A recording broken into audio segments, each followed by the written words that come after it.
Saya membaca 41, lalu Bapak Ibu 42, kita bertanggapan. Maka bersungut-sungutlah orang Yahudi tentang dia, karena ia telah mengatakan, akulah roti yang telah turun dari surga.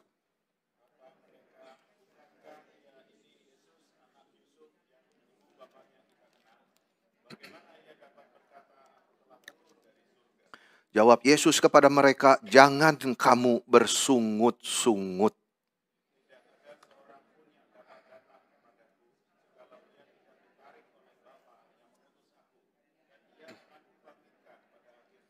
Ada tertulis dalam kitab nabi-nabi dan mereka semua akan diajar oleh Allah. Dan setiap orang yang telah mendengar dan menerima pengajaran dari Bapa datang kepadaku.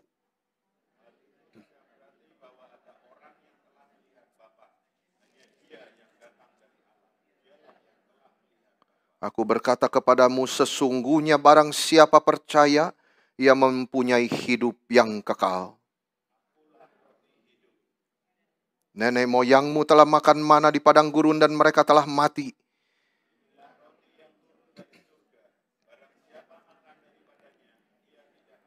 Akulah roti hidup yang telah turun dari surga. Jikalau seorang makan dari roti ini, ia akan hidup selama-lamanya. Dan roti yang kuberikan itu ialah dagingku yang akan kuberikan untuk hidup dunia. Saudara sekalian, hari ini kita diingatkan lagi Yesus adalah roti hidup yang telah turun dari surga. Jikalau seseorang makan dari roti ini, ia akan hidup selama-lamanya. Dan roti yang Yesus berikan itu ialah dagingnya sendiri yang diberikan untuk hidup yang kekal. Saudara, ini bicara apa? Ini bicara firman yang menjadi daging. Ini bicara firman menjadi makanan rohani bagi kita semua. Kita tidak jadi kanibal. Enggak, saudara. Seperti yang disangka oleh orang-orang Yahudi itu. Kita makan firman yang menjadi daging itu. Rohani kita dikuatkan dan disegarkan. Kita boleh merasakan satu kepuasan yang tidak mungkin kita terima dimanapun juga. Daging Yesus, darah Yesus, itu makanan rohani kita. Kita semua diingatkan, buka telinga untuk mendengar perkataan dari Tuhan.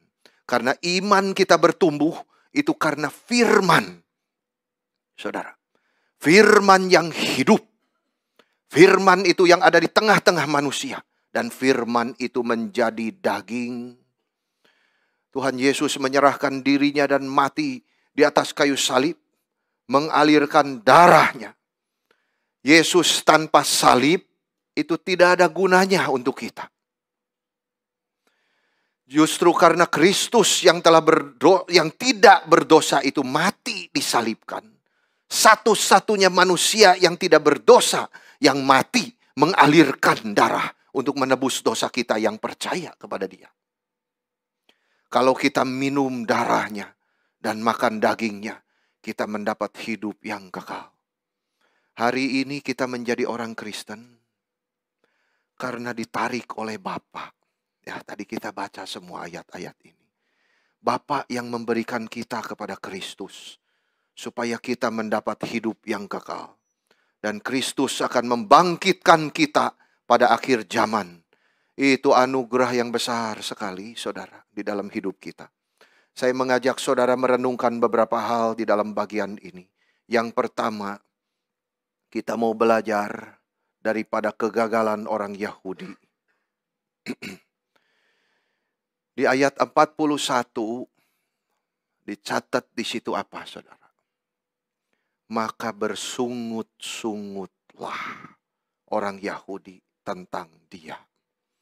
Karena ia telah mengatakan, akulah roti yang telah turun dari surga. Kita semua percaya, ya Yesus itu inkarnasi ke dalam dunia, saudara. Tetapi kita mau belajar, apa yang bisa kita tetap pelajari dari sungut-sungut orang Yahudi ini. Bagian ini memberitahu kita kenapa orang Yahudi menolak Yesus. Ya, alasan-alasannya itu. Yang pertama, saudara, karena mereka itu menilai berdasarkan standar lahiriah.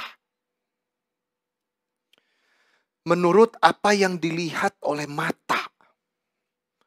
Ini Yesus cuma anak tukang kayu.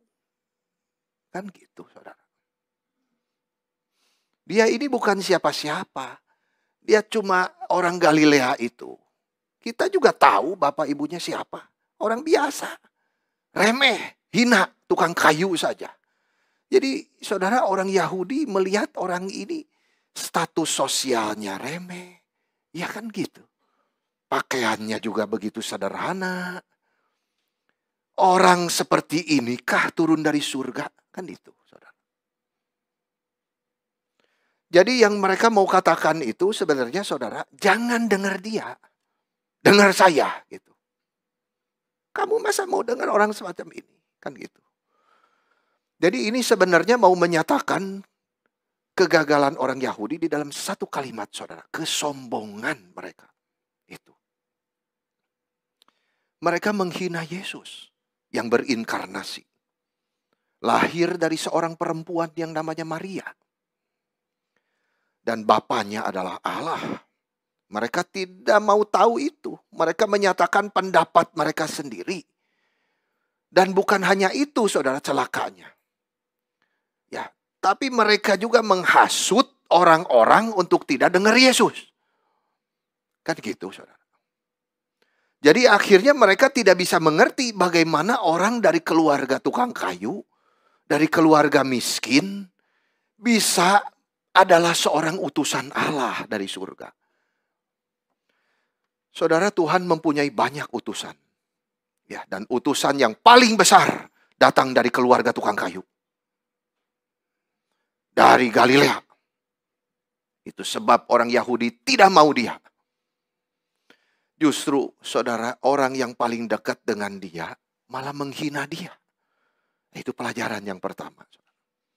Yang kedua, apa kegagalan orang Yahudi, saudara? Mereka bersungut-sungut kepada Tuhan. Ya.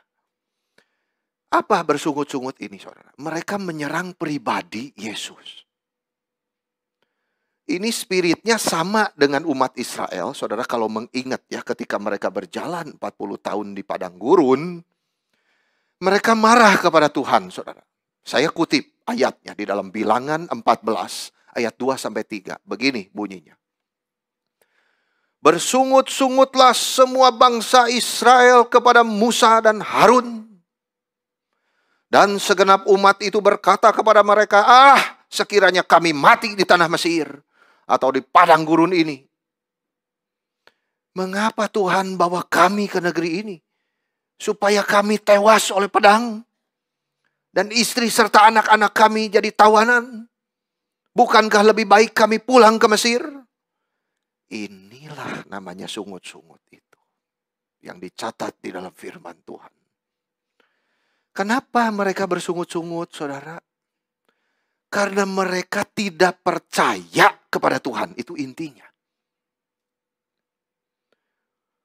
Jadi akibatnya, saudara, perspektif mereka, kenapa mereka ingin kembali ke Mesir? Kembali ke Mesir, saudara. Ya, mengeluh tentang hidup sekarang. Saudara, kembali ke Mesir. Karena perspektif mereka itu, gara-gara mereka tidak percaya Tuhan, saudara.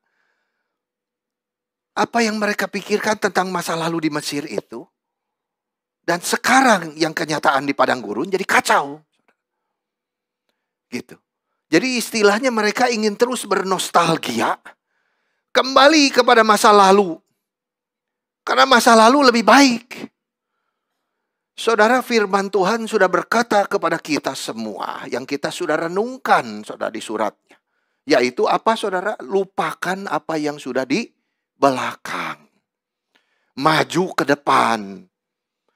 Ini kita sudah khotbahkan berkali-kali, saudara. Lupakan apa yang sudah di belakang, bukan artinya kita tidak belajar dari kesalahan. Ya, tetapi kita tidak dikuasai oleh masa lalu. Itu, saudara. Ada orang Kristen dikuasai dosanya masa lalu, terus diingat-ingat. Saudara, Tuhan Yesus sudah paku dengan tubuhnya di atas kayu salib. Sama seperti Paulus. Yang mengingat masa lalunya, saudara. Bukan tidak boleh ingat. Karena kita punya memori diberikan oleh Tuhan. Ada yang kuat orang memorinya. Ada yang lemah, saudara. Tapi Paulus itu termasuk orang yang paling kuat juga memorinya. Dia ingat. Tadinya aku seorang pembunuh, penganiaya. Orang Kristen saya kejar-kejar, saya tangkap, saya bunuh, masukkan penjara.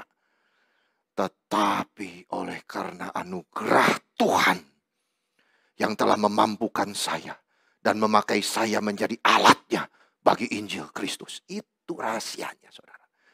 Boleh ingat, tapi di dalam anugerah Tuhan yang sudah mengampuni dia dan bahkan memakai dia menjadi alatnya. Itu yang luar biasa, saudara. Anugerah Tuhan ditaruh terus. Saudara bayangkan, kalau kita mempunyai masa lalu terus yang menekan dan menekecam kita. Ada orang sudah kerja setengah mati, saudara. Seumur hidup hanya bayar hutang terus kesalahan di masa lalu. Mau lepas tidak bisa karena terikat hutangnya. Ini kasihan sekali, saudara. Tetapi demikianlah semua orang Kristen yang terikat masa lalunya. Kita tidak bisa bayar hutang kita. Tapi Yesus sudah bayar di atas kayu salib, saudara. Jangan mau diperbudak oleh masa lalu kita. Kan begitu, saudara. Kita harus maju terus orang Kristen. Maju kemana? Yesus. Itu tujuan hidup kita. Bilangan 11 ayat 5 saya teruskan, saudara. Israel ingat dulu di Mesir makan enak. Yang diingat tuh itu. Sekarang tidak mau taat ketika Tuhan kasih mana. Kayak begini. Makanan ikan. Itu mana, saudara-saudara. Lalu mereka ingat, wah kalau dulu di Mesir ikan, bawang, saudara, lebih enak. Mereka lupa, saudara. Garis bawahnya itu apa yang Tuhan marah, saudara. Bukan ingat makan enaknya, saudara. Bukan itu. Tapi mereka tidak sadar, saudara. Di sana hidup enak, mereka diperbudak. Mereka diperbudak, gak apa-apa. Pokoknya asal nikmat saya dapat perut saya kenyang. Nah itu yang celaka, saudara. Tuhan sudah membebaskan mereka dari perbudakan, malah tidak bersyukur. Jadi saudara, meski sekarang di gurun makan roti malaikat, mereka tetap ingat masa lalu dan menggerutu terus. Mereka tidak percaya janji Tuhan. Bahwa Tuhan sanggup menggenapi janjinya akan susu dan madu itu di Kanaan. Terus bersungut-sungut sampai puncaknya, saudara, ketika mereka kehausan di masa dan Meriba. Mereka mencobai Tuhan, mereka bilang begini, saudara. Adakah Tuhan di tengah-tengah kita atau tidak? Waduh, itu. Pertama marahnya sama hamba Tuhan. Kan begitu, Musa dan Harun yang disalahin. Makin hari makin pahit, sebenarnya sama Tuhan sendiri marahnya. Jangan main-main, saudara-saudara. Mereka berkata, adakah Tuhan di tengah kita? Untuk apa engkau bawa kami keluar dari Mesir? Untuk membunuh kami, semua anak dan ternak kami. Akhirnya mereka memberontak melawan Tuhan dengan mencobai dia. Bahkan mereka mau angkat pemimpin baru, saudara. Untuk membawa mereka pulang ke Mesir. Waduh, ini pemimpin gak becus yang baru. Saya mau pilih, saudara-saudara. Yang baru, pemimpin yang lama sudah tidak becus. Saya ingin pemimpin baru dipimpin. Saya ingin pulang ke Mesir. Ini sudah keterlaluan, saudara-saudara. Mereka berani melawan Tuhan sendiri. Saudara, ini artinya perlawanan yang aktif kepada Tuhan. Bukan kepada hamba Tuhan, saudara. Dia tidak suka kepada Tuhan sendiri. Saudara-saudara, yang telah membuat mujizat di depan mata mereka. Air laut dibelah. Firaun ditenggelamkan. Tetap aja gak bisa percaya.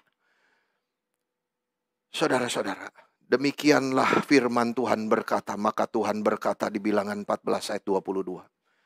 Semua yang telah melihat kemuliaanku dan mujizat yang telah kuperbuat di Mesir, namun telah 10 kali mencobaiku, pasti tidak akan masuk ke Kanaan. Tadi ditulis, saudara, mereka semua makan mana, mati semua di padang gurun. Ini akibat dari orang Israel yang terus bersungut-sungut. Mereka dibuang oleh Tuhan, binasa semua di tengah jalan. Karena mereka menolak Tuhan dan Musa yang Tuhan kirim untuk mereka.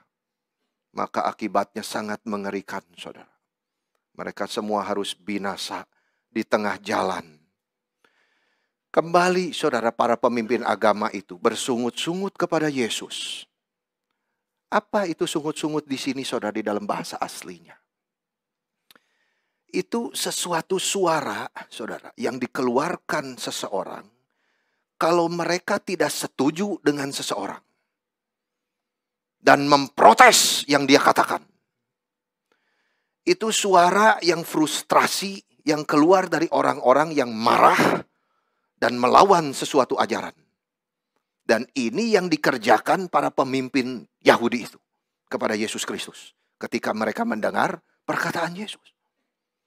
Padahal mereka umat Tuhan sendiri yang dia tebus. Tapi selalu bersungut-sungut. Apa yang dikerjakan Yesus, mereka selalu tidak suka. Mereka selalu menyerang pribadi Yesus. Saudara bisa banyak baca itu. Salah satunya mau menumpang di rumah Sakeus. Dikata-katai.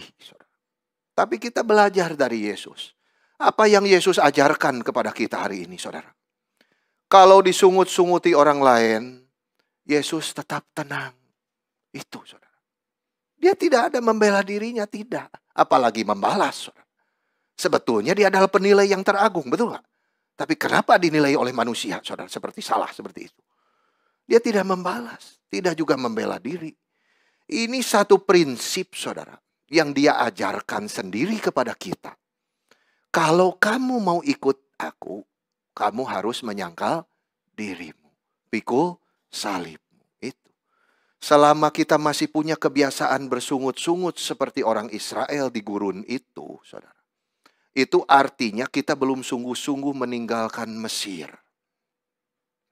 Ya. Kalau kita sudah mau belajar berhenti bersungut-sungut, baru kita siap maju.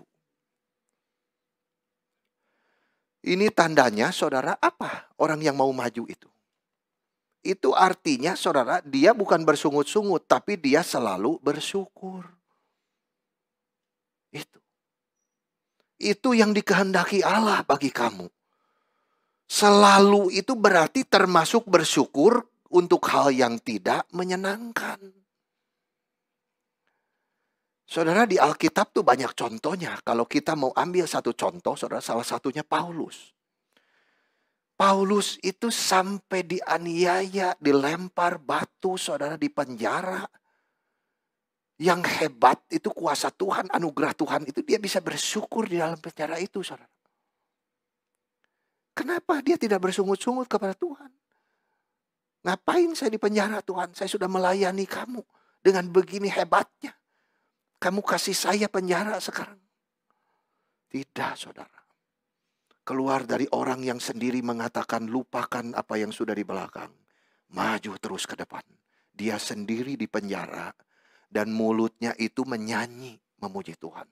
Berdoa kepada Tuhan mengucap syukur. Itulah tandanya orang yang siap maju. Yang terus maju karena dia dipenuhi oleh Roh. Kesaksian hidup orang seperti ini sangat berkuasa, saudara. Berbeda dengan orang-orang dunia yang tidak mengenal Tuhan. Yang tidak tahu bersyukur kepada Tuhan. Kita belajar setiap hari, saudara, menghitung berkat Tuhan. Hitung anugerah Tuhan.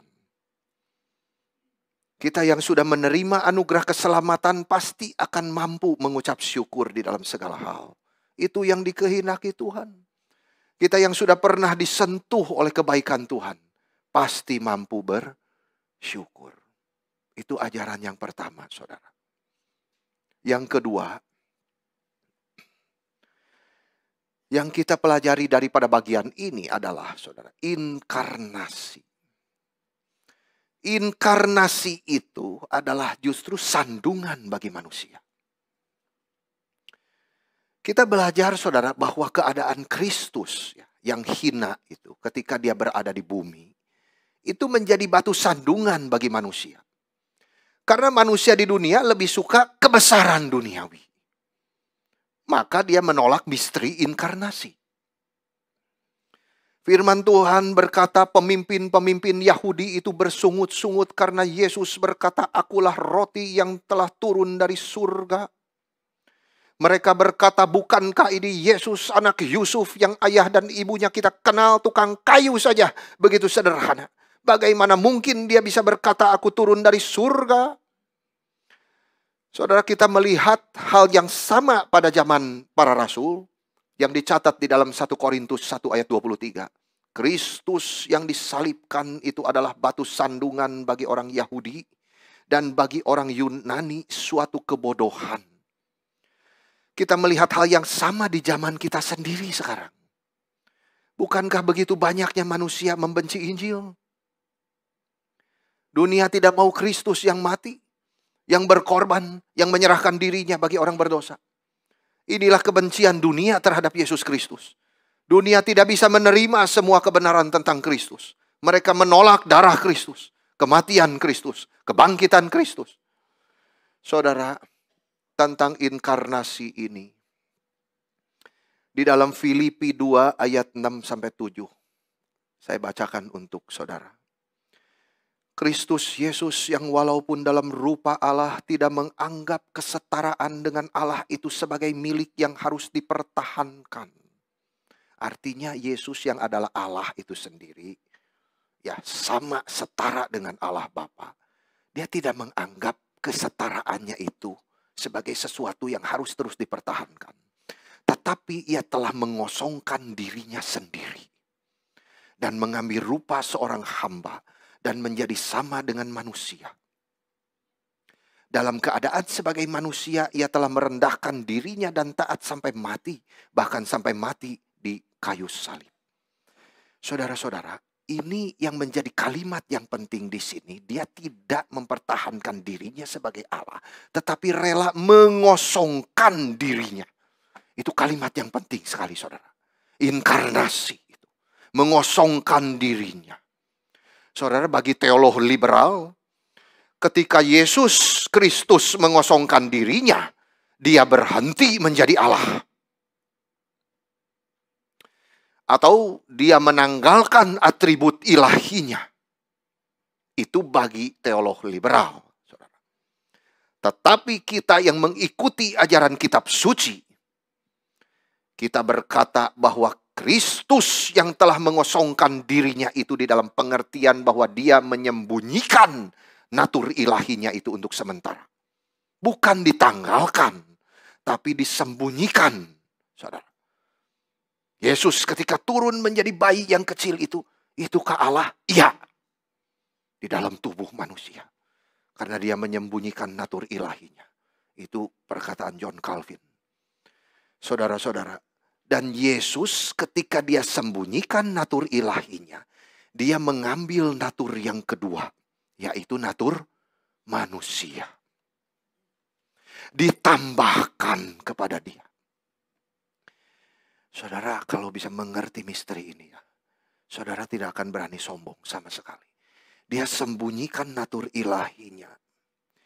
Dia tambahkan natur yang baru, natur manusia itu yang tadinya tidak ada. Sekarang menjadi ada. Biar saya membatas diri saya. Saya yang adalah Allah, saya menempelkan, menambahkan natur ini. Supaya saya menjadi terbatas. Waduh, ini saudara. Jadi di dalam natur, di dalam diri Kristus itu, di dalam pribadi dia ada dua natur, Allah dan manusia. Yesus Kristus selalu ilahi dari mulanya. Kita sudah lihat di dalam Yohanes 1 pasal ayat 1. Sama dengan Bapa, setara dengan Bapa, tidak kurang kuasa sedikit pun, saudara. Tetapi saat inkarnasi, dia rela mengambil natur kedua, yaitu daging. Saudara, Yesus Kristus tidak berkurang keilahiannya waktu dia berinkarnasi menjadi manusia. Dia tidak berhenti sebagai yang maha tahu, maha hadir, maha kuasa. Yesus tidak pernah melepaskan natur ilahinya. Hanya dia menyembunyikannya untuk sementara. Supaya tidak terlihat. Sengaja disembunyikan, saudara. Ini kerendahan hati yang luar biasa. Yang harus menjadi teladan bagi kita semua pengikutnya. Jadi inkarnasi itu, saudara, di dalam arti yang ketat. itu bukan Allah berubah menjadi manusia. Allah tidak pernah berubah. Tetapi yang benar adalah Allah telah mengambil natur manusia. Jadi natur manusia itu ditambahkan kepada dia yang tadinya tidak ada di dalam kekekalan. Jadi pribadi kedua turun ke dunia dalam tubuh manusia. Itu di dalam diri Yesus Kristus, Tuhan kita. Kenapa dia rela mengambil daging, saudara? Supaya dia bisa mati di atas kayu salib. Supaya kita boleh hidup melalui kematian dia. Misteri daripada inkarnasi inilah, saudara, yang menyebabkan manusia banyak tersandung. Memang ini bukan sesuatu yang sederhana, saudara, untuk bisa dimengerti oleh nalar manusia. Ada misteri di dalam inkarnasi. Kita bisa merasakan kalau misalnya kita berdiri bersama orang banyak di zaman Yesus, saudara. Yang mendengar Yesus membuat pernyataan ini. Aku adalah roti hidup yang telah turun dari surga. Maka secara naluri kita merasa ini tidak benar. Sulit untuk kita percaya perkataan Kristus, saudara. Dialah roti hidup yang turun dari surga itu. Di keluarga tukang kayu. Kita tahu bapak ibunya. Tapi memang itulah, saudara, bagi kita inkarnasi. Seperti apa yang firman Tuhan katakan, agunglah misteri ibadah kita. Pikiran kita ini terlalu kecil, saudara, untuk bisa mengerti. Intelektual kita tidak mungkin bisa mencapai kekekalan. Logika kita terlalu kecil, kita tidak cukup untuk menerima konsep pengosongan diri ini. Dan penghinaan terhadap anak Allah. Kita tidak mengakui, saudara-saudara. Akibatnya itu. Kita tidak mengakui bahwa kita mengertinya. Siapa bisa mengerti kelahiran daripada perawan? Itu di luar nalar kita, saudara. Siapa bisa mengerti dui natur Kristus?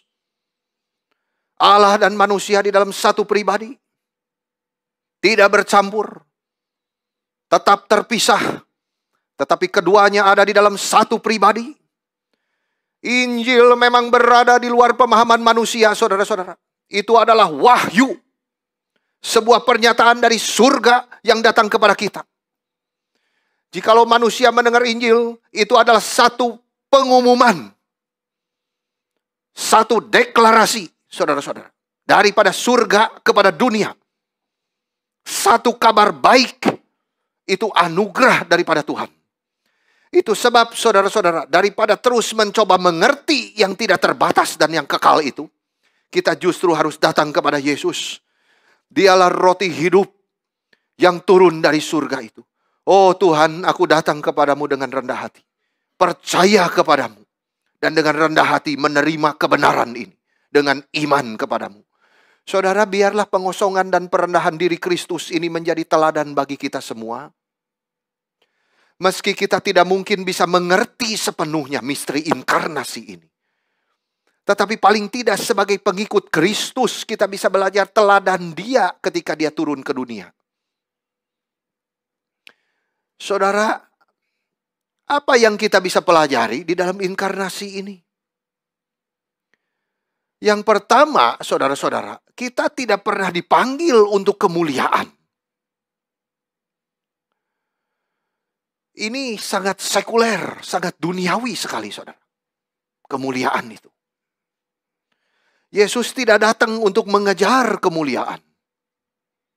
Yesus justru dari atas turun ke bawah. Ini ajaran firman Tuhan selalu, saudara. Inkarnasi itu dari atas ke bawah. Itu sebabnya kita tidak pernah dipanggil untuk kemuliaan. Kita selalu diajarkan oleh firman Tuhan bahwa kemuliaan itu nanti di surga. Dan itu pun diberikan kepada kita, saudara. Bukan kita yang cari. Itu anugerah daripada Tuhan Yesus Kristus. Saudara, beda setan dengan Yesus. Itu di sini. Tempat tinggi ke tempat paling rendah. Itu Yesus, saudara. Dia yang berada di tempat tertinggi, rela turun ke tempat paling rendah. Untuk apa, saudara? Untuk memberi contoh bagi kita. Untuk kita semua bisa punya spirit inkarnasi. Kata kitab suci mengatakan Yesus dari atas. Dia turun. Berarti saudara, semakin kita ingin naik, semakin ini menyatakan bahwa kita bukan pengikut Yesus yang sejati. Karena Yesus turun dari atas ke bawah. Jadi kita juga harus turun, saudara. Kalau kita memang betul-betul murid Kristus yang sejati.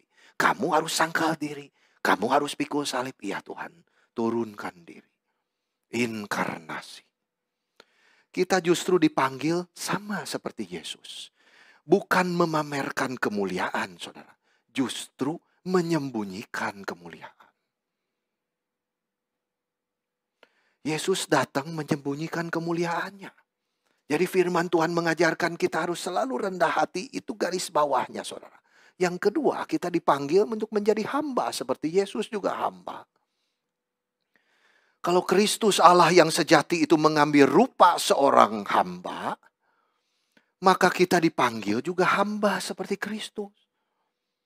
Saudara, ini mengingatkan apa? Ada hamba, itu ada Tuhan. Ya, Tuhan dan hamba. Berkali-kali Tuhan bilang dalam perumpamaan itu, saudara. Itu artinya kalau kita ada di posisi Tuhan, saudara, ingat kita masih punya Tuhan yang di atas. Kita selalu posisinya sebagai hamba, tidak pernah menjadi Tuhan. Kita sudah pernah merenungkannya, saudara. Di dalam surat Paulus. Suami, istri, dan hamba. Dan Tuhan. Kita selalu berada di posisi hamba. Meskipun kita adalah Tuhan. Saudara-saudara. Saya pernah mendengar cerita orang Kristen di kantor itu yang kebanyakan pegawai itu Muslim, saudara. Mereka bilang begini, kenapa bos kalau di gereja itu begitu rajin melayani. Tapi di kantor sifatnya seperti itu.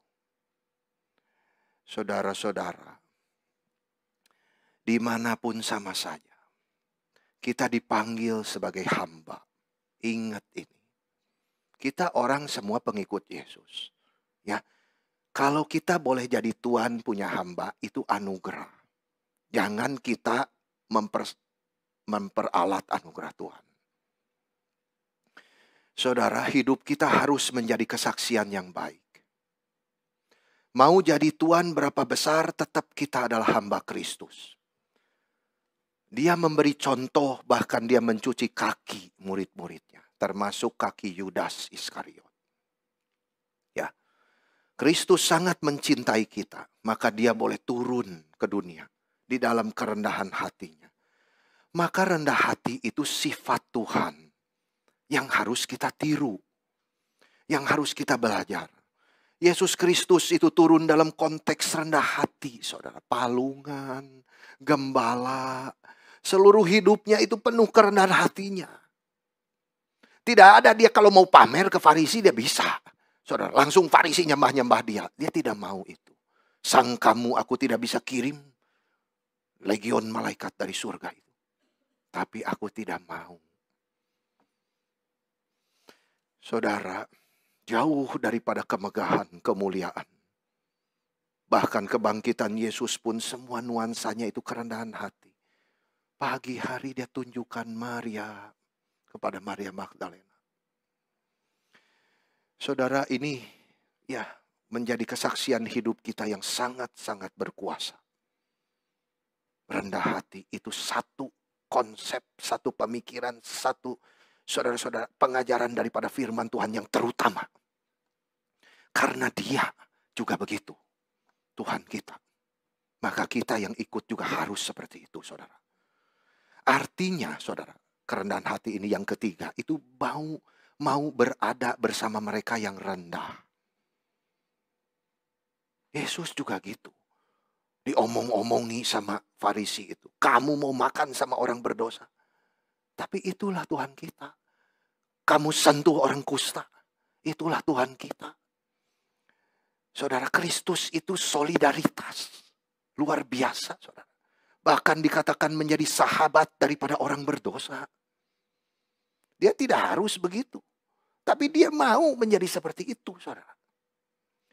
Kalau dunia, saudara, tinggi rendah itu beda lihatnya. Ya. Kalau kita lihat orang-orang susah, saudara, justru kita itu diuji. Kita bagaimana bersikap kepada mereka. Kristus itu jadi sama seperti manusia, saudara. Ini solidaritas dia yang begitu besar. Bahkan menjadi sahabat orang berdosa. Yesus justru dekatnya itu sama orang-orang yang gak ada potensialnya sama sekali, saudara. Pemungut cukai, saudara, itu. Tapi Yesus tidak berelasi malah dengan orang-orang besar.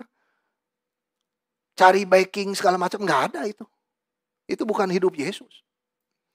Kalau kita selalu bergaul dengan orang-orang yang di atas, saudara, dan tidak mau bergaul dengan orang rendah, kita sama sekali tidak mengerti inkarnasi. Kita tidak mengerti kenosis itu, pengosongan diri itu, saudara. Mari kita belajar seperti Tuhan kita. Saudara, jemaat mula-mula itu kenapa bisa berkembang begitu? Bukan karena ada gedung, admin, atau keuangan, saudara, organisasi, segala macam. Tetapi faktornya karena mereka itu orang yang, saudara, di budaya Yunani itu kaget. Kenapa kok mereka bisa makan semeja dengan budak mereka? Itu. Karena Yesus itu membebaskan ikatan itu, saudara. Tidak ada lagi perbudakan. Kristen itu berbeda, saudara. Karena mereka makan semeja dengan budak. Ini tidak masuk akal, saudara. Irrational. Tidak ada perbedaan kelas lagi, saudara, di dalam kekristenan. Itu semua bikinan manusia, kelas-kelas kasta-kasta itu. Saudara, intinya apa? Yesus mau bergaul dengan orang-orang rendah. Itu sebab dia inkarnasi ke dalam dunia. Itu sebab pengajaran untuk kita, saudara, untuk tidak membeda-bedakan orang. Marilah kita belajar dari kerendahan hati Yesus Kristus, roti hidup yang telah turun dari surga itu. Saudara-saudara, pada waktu mereka bersungut-sungut kepada Yesus, Tuhan tahu siapa mereka. Di balik jubah pemimpin Yahudi itu, saudara, Farisi dan ahli Taurat itu sebenarnya adalah orang-orang yang cinta diri. Mereka cinta kedudukan mereka sendiri. Tetapi mereka berani bersungut-sungut menilai Yesus. Mereka menjaga aturan-aturan di hari Sabat, saudara. Mempersalahkan Yesus, sembuhkan di hari Sabat, segala macam. Tidak, saudara. Itu mereka sepertinya menjaga aturan itu supaya mereka disebut orang suci. Mereka berdoa di pinggir jalan, tangannya begini, saudara. Supaya apa? Supaya disebut orang, dipuji orang-orang saleh. Mereka memberi sedekah supaya dilihat orang, saudara. Lalu disebut orang baik. Itu sebab mereka terlihat melayani sesamanya, tetapi bukan untuk kemuliaan Tuhan. Tetapi untuk kemuliaan dirinya sendiri. Saudara, Martin Luther mengatakan, saudara, di dalam hal ini, mereka belajar kitab suci, saudara, PL itu kan, dengan mata yang buta, gitu. Jadi sehingga seolah-olah, saudara, kitab suci itu tidak mengajar mereka mengasihi orang-orang lemah. Tapi mereka pikir setelah belajar banyak kitab suci, saudara, mereka bisa duduk di tempat-tempat kehormatan dan menjadi sombong. Nah ini, saudara. Yesus di dalam perumpamaan tentang pesta perkawinan ini, justru dia bilang khusus ditujukan kepada orang Farisi itu. Jangan duduk di tempat kehormatan. Itu sama sekali tidak ada artinya saudara datang ke gereja duduk di depan. Justru harus duduk di depan. Saudara, itu jangan ditafsirkan letterlek seperti itu. Itu artinya apa, saudara? Jangan duduk di tempat kehormatan itu. Jangan kamu meninggikan diri itu. Saudara, nggak ada hubungannya tentang posisi tempat duduk. Ya kita sering salah tafsir begitu. Oh nanti dipindahin.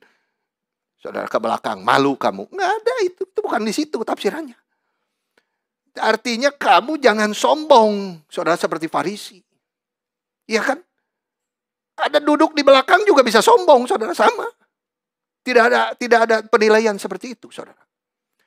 Jadi maksud Tuhan ngomong begitu, jangan duduk di tempat kehormatan, itu jangan kamu merasa lebih tinggi daripada orang lain. Karena kemuliaan itu bukan di dalam dirimu, tetapi di dalam salib Kristus. That's the glory of the cross of Jesus Christ. Jadi saudara, jangan duduk di tempat terhormat itu berarti jangan kamu merasa superior. Meskipun di dunia pekerjaan kamu adalah seorang tuan, tetapi di gereja, di rumah Tuhan itu sama. Karena kita masih punya Tuhan yang di atas. Itu ajaran Tuhan.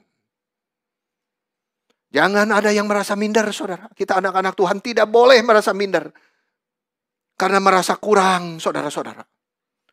Meskipun di luar kita adalah bawahan. Karena di dalam gereja, Tuhan melihat kita semua adalah orang berdosa yang sudah ditebus darah Tuhan. Tidak ada bedanya. Minder atau sombong dua-dua adalah dosa. Itu adalah musuh orang Kristen. Harus dilawan. Saya orang yang sangat minder dulu, saudara. Tetapi saya terus belajar. Tidak boleh minder. Saudara-saudara. Saudara, Yesus Kristus berkata, sebab barang siapa meninggikan diri, dia akan direndahkan. Dan barang siapa merendahkan diri, dia akan ditinggikan. Besarlah rahasia inkarnasi.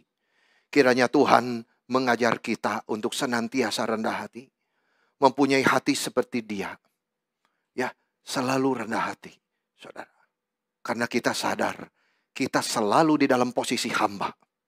Betapapun besarnya kita adalah hamba Allah saja. Yang sudah diampuni dosa-dosanya. Tidak lebih dari itu. Yang terakhir, saudara, keselamatan itu adalah milik kita sekarang. Hidup kekal itu, saudara, bukan milik kita nanti. Itu benar, saudara. Tapi Tuhan bilang itu, sesungguhnya aku berkata kepadamu, barang siapa yang percaya kepadaku, memiliki hidup yang kekal. Langsung. Bukan nanti, saudara. Nah, saya ingin bicara sedikit hidup kekal ini. Apa sih hidup kekal itu, saudara? Itu bukan artinya satu keberadaan yang tanpa akhir, saudara. Ya, kita bisa mengerti begitu, tidak salah. Satu keberadaan yang terus menerus, saudara. Kita hitung 1, 2, 3, mending kalau kita bisa, saudara, di neraka 10 tahun kita ada bebasnya. Tidak ada, saudara. Akhir hidup manusia itu cuma ada 2 tempat, neraka dan surga. Saudara-saudara, ini keberadaan tanpa akhir. Setan dan jiwa yang terhilang juga punya itu. Jadi jangan hanya mengerti hidup kekal itu keberadaan tanpa akhir, saudara. Tetapi apa itu hidup kekal? Ditambahkan lagi selain keberadaan tanpa akhir, juga sukacita terakhir yang diterima Yesus. Itu di dalam Ibrani 12 ayat 1-2. Dan yang Dia janjikan dan doakan agar satu hari kita semua yang percaya kepada Dia juga berbagian di dalam sukacita itu. Tidak terkatakan sukacita itu, saudara. Di hadapan Kristus yang telah mati disembelih itu. Kita semua boleh hidup sama-sama dengan orang kudus dan para malaikat di surga. Saudara, di dalam Yohanes 12 ayat 26. Di mana aku berada, di sana juga kamu berada. Jika ada yang melayani aku, Bapa akan menghormati dia. Bapa, aku ingin agar mereka juga, ini doa Yesus, yang telah Engkau berikan kepadaku, bersamaku di mana aku berada, untuk melihat kemuliaanku. Itulah hidup kekal itu. Jadi berada bersama Yesus. Saudara, itu arti hidup yang kekal. Kehadiran Yesus itu menjadikan surga, saudara. John Bunyan berkata begini, saudara. Sebelumnya saya hidup dengan iman. Tapi sekarang saya pergi kemana saya akan hidup dengan melihat. Dan akan hidup bahagia dan bersuka cita selama-lamanya bersama dengan Dia. Waduh, luar biasa, saudara. Selama kita hidup di dunia ini, kita memang beriman, saudara. Kita bukan hidup melihat, karena kita tidak melihat tangan Yesus yang memegang kita. Tapi kita pegang tangan Dia dengan iman. Tapi nanti sudah di surga, kita melihat Dia yang sudah mati dan bangkit itu muka dengan muka. Dari sekarang di dunia ini, saudara, kita beriman kepada Yesus yang tidak kelihatan. Itu iman. Sampai nanti di surga, kita hidup bersama Yesus yang bisa dilihat. Itu sebabnya di dunia ini meskipun masih ada air mata, Tapi kita diajar beriman. Artinya apa iman itu, saudara? Pegang tangan Yesus yang tidak kelihatan. Itu iman. Saudara, memegang yang tidak kelihatan. Dan saya tahu siapa yang kupegang. Dia yang sudah memegang aku. Saudara-saudara, sampai nanti kita berjumpa dengan dia muka dengan muka. Itu hidup kekal. Tapi hidup kekal itu, saudara, firman Tuhan ajar pagi hari ini sudah menjadi milik kita saat kita percaya kepada dia. Saat itu juga, saudara. Tuhan tidak pernah berkata nanti.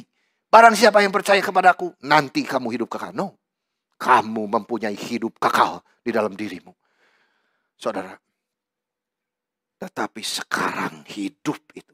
Kita memiliki hidup kekal pada hari kita bertobat dan percaya kepada Yesus. Yesus berkata, barang siapa percaya kepadaku, dia punya hidup yang kekal.